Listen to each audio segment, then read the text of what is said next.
শহর দুর্গাপুরে ফের একবার খুনের ঘটনায় চাঞ্চল্য ছড়ালো। নিজের স্ত্রীকে খুন করে দেহ বাড়ির মধ্যে নুন দিয়ে পচিয়ে রাখার অভিযোগ উঠল স্বামীর বিরুদ্ধে।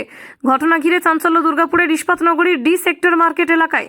দুর্গাপুর ইস্পাত কারখানা হাসপাতালে কর্মরতা আয়া বছর 55 ছবি দাসের কঙ্কালসার দেহ উদ্ধার মঙ্গলবার দুপুরে। অভিযুক্ত স্বামীকে আটক করেছে পুলিশ।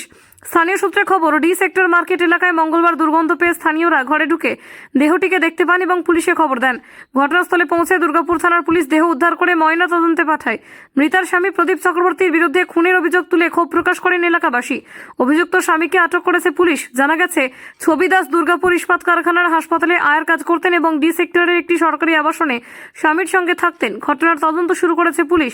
তবে কি কারণে খুন এবং কি করে দেহ লোপাটের চেষ্টা, সব বিষয় খতিয়ে দেখছে পুলিশ। স্বামীকে জিজ্ঞাসাবাদ করেছে পুলিশ।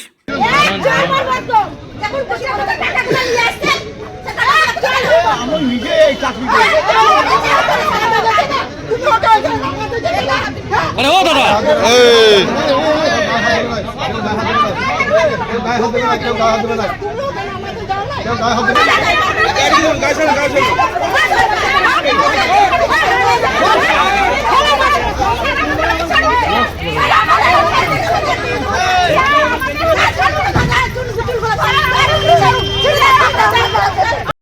আপনি জানলেন কবে? জানলাম তো এখন। কি জানলেন, কিভাবে জানলেন? জানলাম যে ওকে ওদের ঘরের মতো পুড়িয়ে মেরেছে, না বডিটা ওদের ঘরে পাওয়া গেছে, এনার ঘরে পাওয়া গেছে, এই ভদ্রলোকের ঘরে। এখান থেকে কেউ গন্ধ পেয়েছে, খবর দিয়েছে, আপনারা জানলেন কিভাবে? আমরা এখন এই জিনিসটা আমাদের খবর গেছে, খবর কেউ দিয়েছে যে এদের ঘরে একটা বডি পাওয়া গেছে। কি বডি? উনি অসুস্থ ছিলেন, তারপর হঠাৎ করে একদিন আমরা খবর পেলাম যে ও মারা গেছে। আমাদের সঙ্গে কোনো যোগাযোগ ছিল না।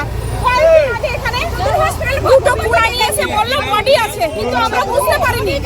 হঠাৎ করে আজকে দেখছি পুরো, আপনারা গিয়ে দেখে আসুন, মানুষটাকে মেরে পুড়িয়ে তার মধ্যে নুন দিয়ে রেখে দিয়েছে, পুরো গলে গেছে।